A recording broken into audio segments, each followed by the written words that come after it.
The Johnson Wax Program with Fibber, McGee, and Molly.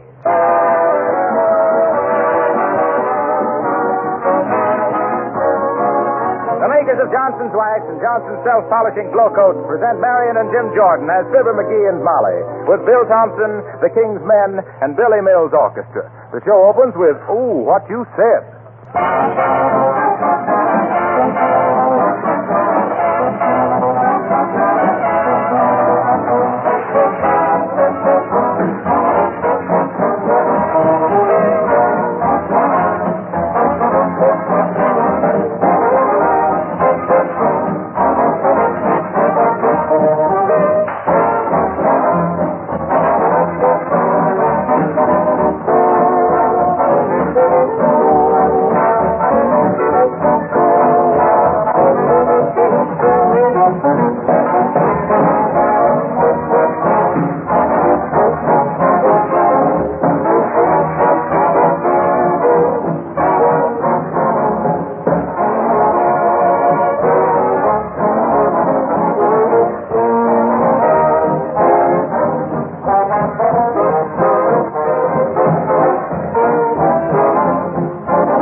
Likely know by now, our hero and heroine made what they firmly believed to be dramatic history in Hollywood on the Lux Theater of the Air. And here, glowing with triumph and swelled with success, eagerly looking forward to the plaudits of their friends, here, speeding homeward as fast as modern streamlined transportation will carry them, yes, here on the bus, approaching Wistful Vista, we find Fibber, McGee, and Molly.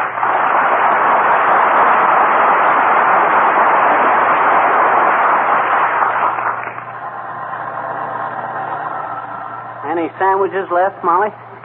Well, let me see. Yes, dearie, just one.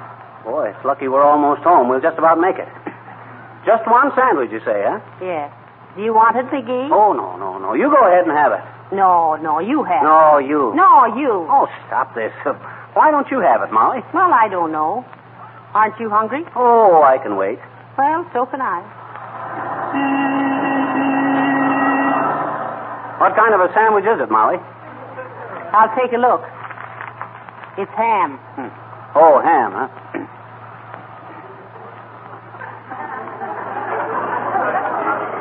With mustard? Well, let's see. Yes, with mustard. You don't like them with mustard, do you, Molly? Whatever gave you that idea? That's the only way I do like a ham sandwich. Oh, well, shucks, go ahead and eat it then, Molly. Unless it's too stale by now. I'd hate to have you eat a stale sandwich. Personally, I don't mind stale bread. I kind of like it, in fact. I do, too. You do? Let's feel of it. Say, that ain't so stale. I know. I had it wrapped up pretty well in wax paper.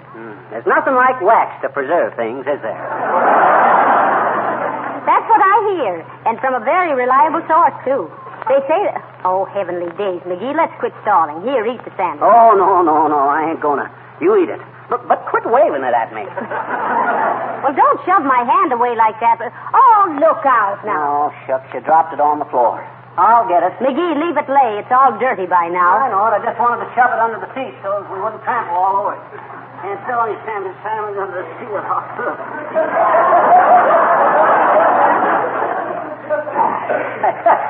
Well, at least we don't have to argue about that anymore. No, I guess we don't. No. Here, let me wipe that mustard off your chin. Huh?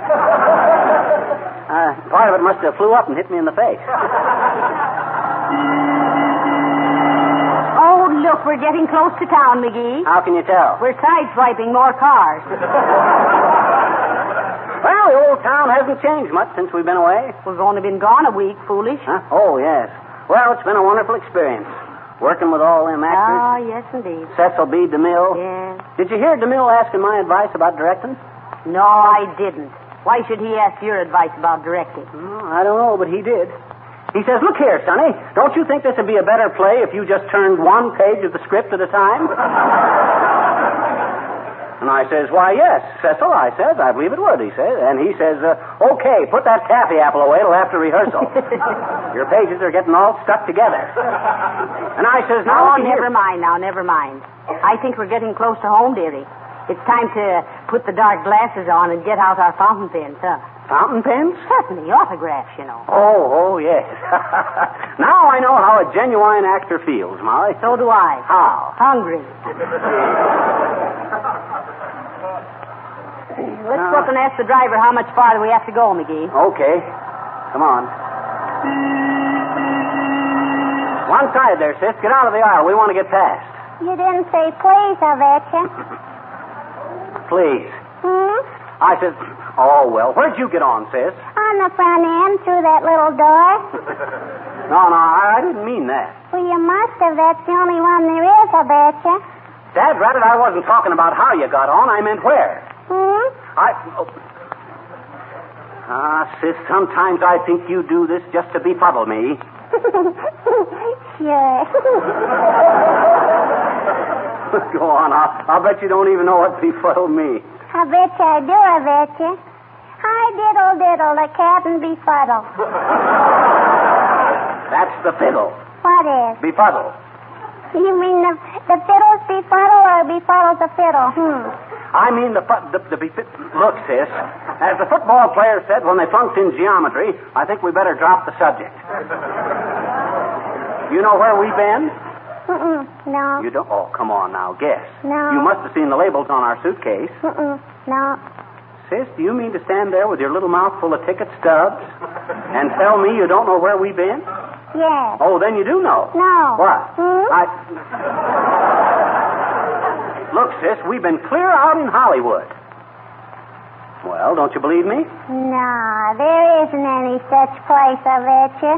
You just made it up. No, I didn't. Oh, yes, you did. Oh, now, well, if there ain't any such place as Hollywood, where do all the moving pictures come from? See, that's easy. They come from that little booth in the back of the theater. Well, if you're so smart, sis, you must know what we were doing out in Hollywood. Must have been in all the papers. Can you give me a clue? Sure. Now, what is it that happens on Monday? On Monday? Monday, huh? Cecil B. DeMille is connected with it, and it's got something to do with soap. Soap, huh? There. Now, do you know why we went to Hollywood? Yes. You went to deliver Mr. DeMille's washing. No.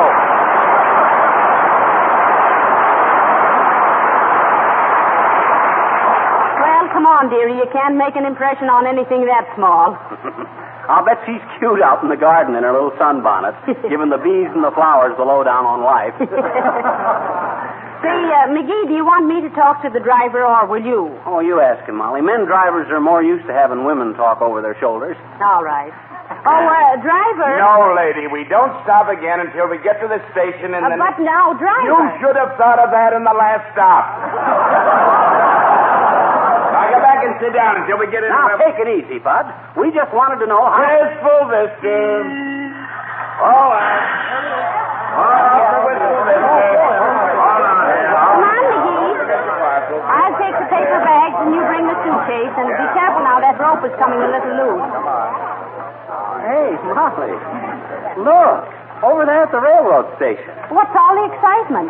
There's a brass band and a lot of silk hats and banners. They must be expecting somebody on the train. Yeah, let's go over and see what... Hey, wait a minute. I know who they're waiting for. Who? Us. What? Look, who is it that's just come back from scoring a tremendous success in Hollywood? Why, oh, McGee, you don't Why, think of course. They probably expected us to be all swelled up and come home in a private car on the streamline train. Well, oh, but what'll we do? The streamliner isn't due for 30 minutes. No, but look. We just got time to sneak home, clean up a little bit, whip up a couple of simple, modest speeches, and get back to the station. Come on now, Molly, But, hurry. McGee, now, how can we get off the train and be met by all those people when we aren't even on the train? A mere detail, Mrs. McGee, a mere detail. We'll duck across the tracks in the railroad yard, and when the train pulls out, there we are. Why, it's a cinch. Here, boy, take these bags. Get us a taxi.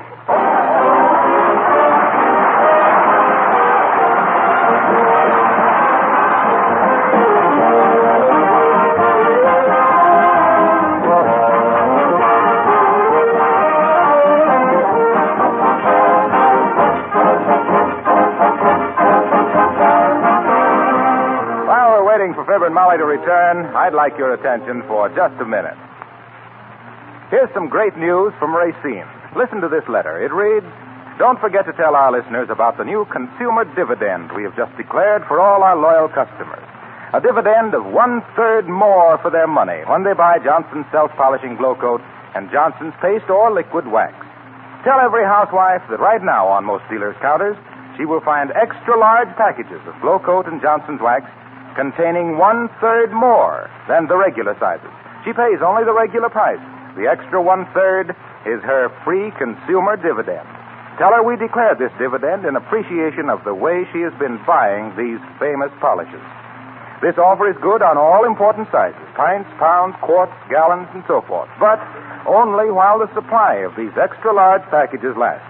Tell her to hurry if she wants to get 1/3 more free next time she buys Johnson's Glow Coat or Johnson's Paste or Liquid Wax."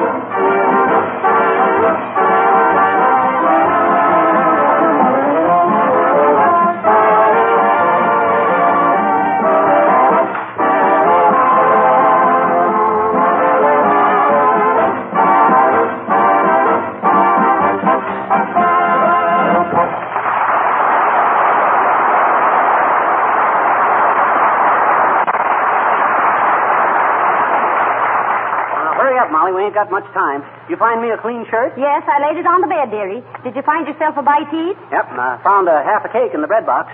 Heavenly days, I baked that cake for my birthday 2 weeks ago. Oh.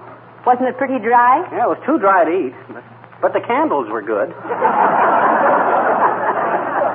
If I get the wick-ups, you'll know what done it. Don't you get it, Molly? Wick-ups, hiccups? Ain't funny, McGee. I shouldn't have explained it. Should have left it for the smart ones. Now, McGee, that train's due in 20 minutes. Better hurry and shave. Shave? And wash all this makeup off?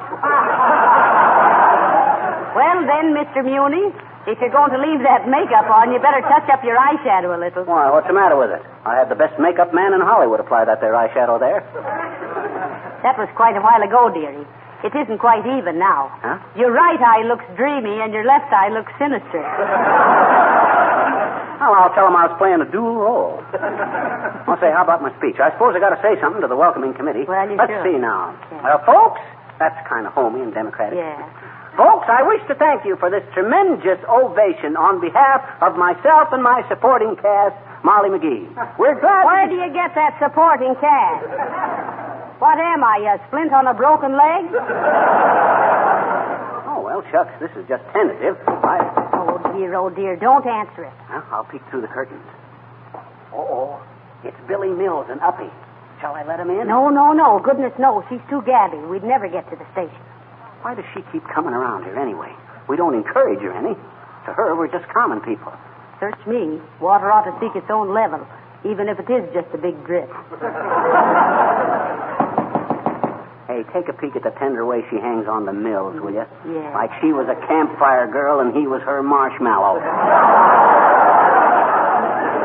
Quiet, dearie, not so loud. Oh, apparently the McGees are still awake. Well, let's not linger any longer, precious. Okay, if that's the way you feel, Bubbles. I just thought this gazebo might give me the lend of a swallowtail suit till mine got here. Oh, really, I don't think Mr. McGee has one to lend you. He always struck me as being a rather uncouth person. Well, you hear that, Molly? I like that. Don't you worry, dearie. You're just as couth as any man in town. Yes, couther, in fact. And Mrs. McGee, oh, my. did you ever notice the way she dresses? Positively dowdy. Howdy, Dowdy. Well, there's no use sticking around this dot any longer, Cookie. We'll come back tomorrow and borrow McGee's outfit. Oh, you will you? Oh, Dr. Mills, may I call you William? Just call me Willie. Well, then, Willie, now that we're alone, there's something I wanted to ask you for a long time. Hey, what's this? I don't just know how to say it, but this being leap year... Heavenly day, she's proposing to him, McGee. And seeing that you and I... Well, that is that I and you are... Well, rather we are... Oh, Willie, can't you see what I'm driving at? You women drivers. What is it, Bobby? Oh, tell me, Willie, is it true that you sleep with your mustache in a snood?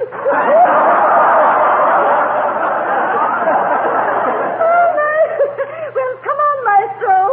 And goodbye to you, Mr. and Mrs. McGee. I saw you.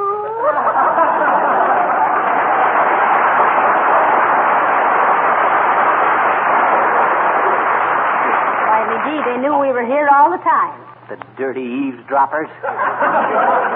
Well, McGee, we got to get a move on now. And I got to get this speech in shape. All right, and then get that clean shirt on. Yeah. I've got to iron the slips. Now, I want you to be ready when I get Now, through. let me see again. Folks, it is with a tug at our heartstrings that we come back to Wistful Vista. A tinged feeling, perhaps. McGee! Huh? McGee! Fibber! You know what I did? What? I left town with my electric iron turned on, and it's burnt up me ironing board and blown all the fuses in the house. The ironing board? Oh, dear. Come in. Well, glad to see you back, folks. How was everything in Hollywood? Oh, wonderful. Thank you, Mr. Wilcox. Simply wonderful. Great place, Hollywood, Harlow. Those people do anything to make you happy. Why, I happened to say to a guy Sunday, I says, look, Bud, I says, what's so unusual about this California weather? I says, and you know what? In 10 minutes later, they put on an eclipse of the sun. Well, look, Molly, did you meet Clark Gable? No, but when we were down at the beach one afternoon, I did sit in one of his rowboats, I did. Molly, that CG painted on that boat meant Coast Guard.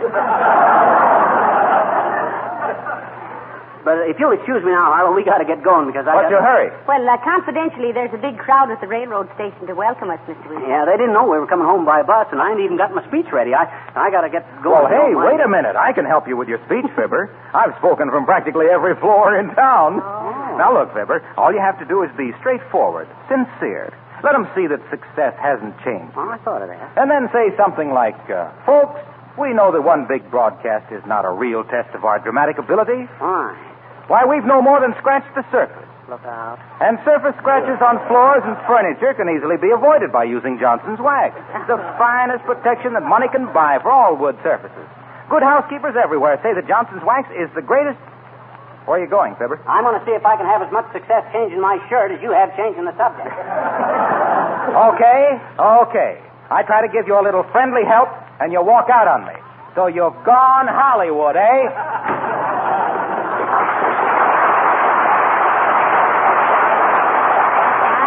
He certainly is persistent, isn't he, dearie? Yeah, you can't sidetrack a guy with a single-track mind, Molly.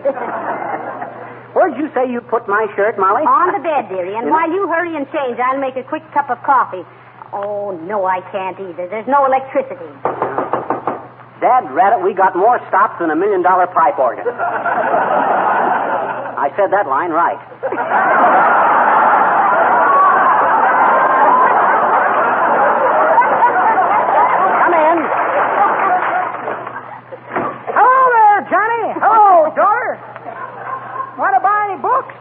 Some dandy ones here.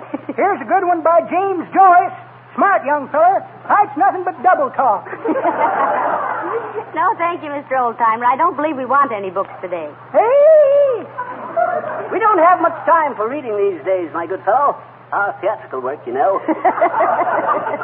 Oh, theatrical work, eh? What's in, kids? Burlicue? No, we ain't in Burlicue. Heavenly days, I hope not. No. Imagine me, Gypsy Rose McGee. Yeah, imagine that. Well, what's so funny about it? I suppose you think I haven't got the... Oh, no. I suppose you mean I... No. Well, what do you mean? Oh, why, shucks, Molly, I was only trying to be Well, you up... Well, what are you waiting for? Who? Me, Johnny? Yes, you. As the lumberjack says to the redwood tree, I think you've been standing around here long enough. That's pretty good, Johnny. But I heard a slightly different version.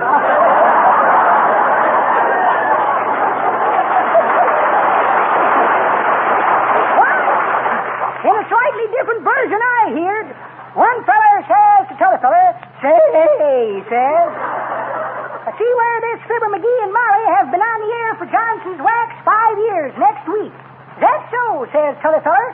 I like that program. I like it because it's clean. Well, says the first feller, why shouldn't it be? They're just about washed up.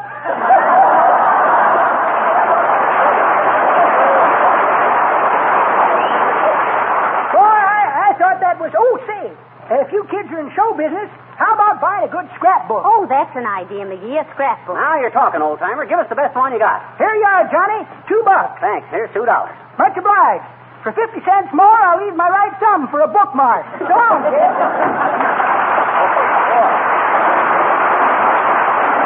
Well, Molly, our first scrapbook. Why, that's dirty.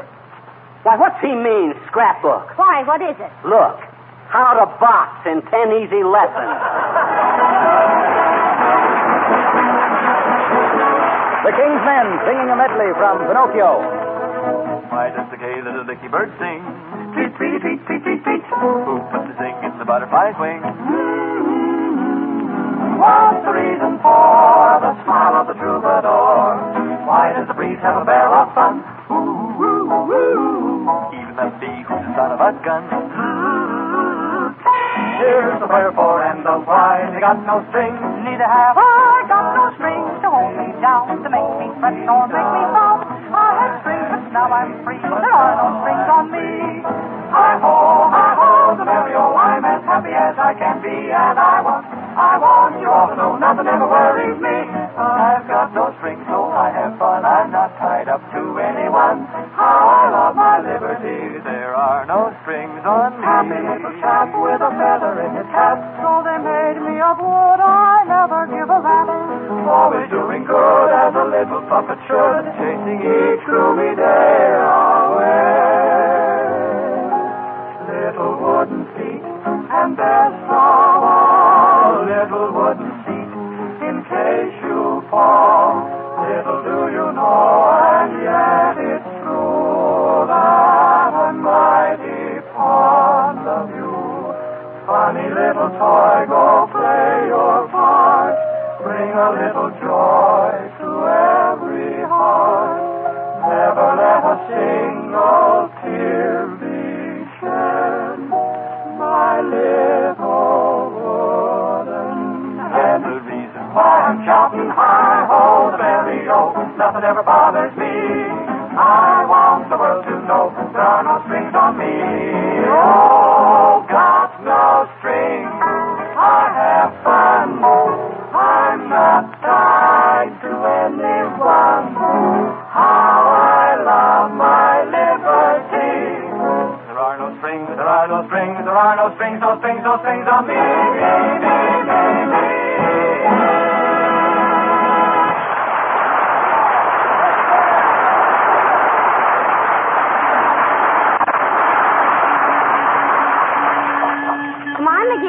Taxi. Grab the suitcase. Okay, I'm coming. Are you the Mr. Ronald McGee that called for a cab, Doc? Why, yes, I am, Bud. What's this Ronald business, McGee? Oh, well, shucks, what kind of a name is Fibber for a big actor? I was just trying out a couple of new ones, is all. Get in, Molly. Where to, Doc? Now, look, Bud, we want to go to the Union Station in a hurry. Yes. We're coming in on the streamliner, and some people are meeting us. Now, wait a minute, lady. You just coming in on the streamliner? Well, we really come by bus, you see. We're not here yet. Where are you? We're on the train. You just want to go down to the station? That's the idea, Bud. They don't realize we got here before the train did. So you got here before the train did. Yes, and it's due any minute, so hurry. Look, Doc, I don't like to be pedantic. You know what I mean? But if you is going to meet a train, which you is riding on, how can you get off long enough to meet yourselves coming in? Look, Bud, time's a wasting. Let us worry about the more abstruse aspects of the case. You just get us down to the station in time for the streamliner. Okay, Doc. Here you are. $1.40. Okay, Bud, here you are. And 5 minutes to spare, too. Gee, thanks. I hope the train ain't late so you don't keep yourself waiting.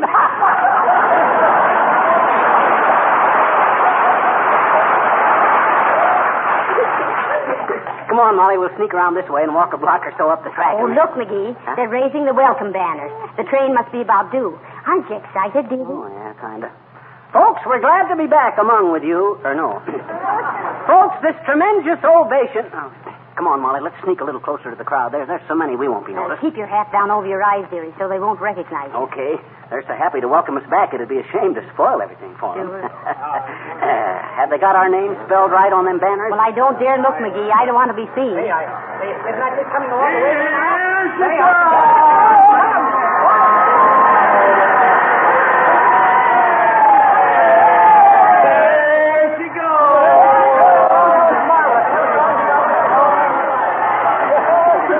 Didn't even stop. You and your ideas. Well, what do we do now? Well, come on across the tracks, Molly. You know you're disappointing all these people. We'll tell them we got in early. Hello, everybody. Hello. Oh, here we are. Here's Gildersleeve. Hey, Gildersleeve, here we are. Well, hello, folks. Wasn't it wonderful? Did you see her? Wait a minute. Where's everybody going? Tell them to come back. See who? Mrs. Roosevelt. She just passed through on the streamliner. Oh, dear, and I thought this was my day. Well, it certainly was an inspiring sight, McGee. Yeah. Well, come on, Ma. The balloon's gone up. Well, I see you're all dressed up and have your suitcases with you. You going someplace, McGee? Going? We've been. Is that so? Say, didn't you listen to the Lux Theater of the Air? Didn't you hear that big dramatic play they did? Didn't you pay attention when Cecil B. DeMille introduced the stars? Why, no, I didn't. In fact, nobody in town did, McGee. What you mean? Well, some darn fool went away from home and left an electric iron on that blew out every fuse in town. Before Fibber and Molly return, I'd like to say a word about beauty. Smart women know that it's important for them always to look their very best for their own satisfaction and to make the proper impression on their friends. That's the reason for facials and permanents and all stuff like that there, as Fibber would say. Smart housekeepers know, too, that it's important to have their homes as attractive as possible. This doesn't mean expensive furnishings. It can be accomplished easily with very slight expense by giving floors, furniture, and woodwork that rich, mellow, glowing beauty that comes with the regular use of genuine Johnson's wax. Johnson's wax protects as well as beautifies, and it saves housework throughout the year. Dust and dirt cannot collect on a smooth wax-polished surface. That's why Johnson's wax has so many extra uses for protecting windowsills, lampshades, picture frames, leather goods. You can make your home more attractive and save yourself work with a regular use of genuine Johnson's wax, paste or liquid. Just imagine, McGee. Next week we've been 5 years on the air for Johnson's Wax. Funny you should mention that. I just got a telegram about it from one of our listeners. Did you really? What'd he say? Oh, here, I got it with me. He says, my family have listened to you faithfully for past 5 years. Feel that there is strong bond between us. Oh, isn't that sweet? Yeah, but listen. He says, because we never go anywhere on Tuesday night. And neither does your program. Good night. Good night, all.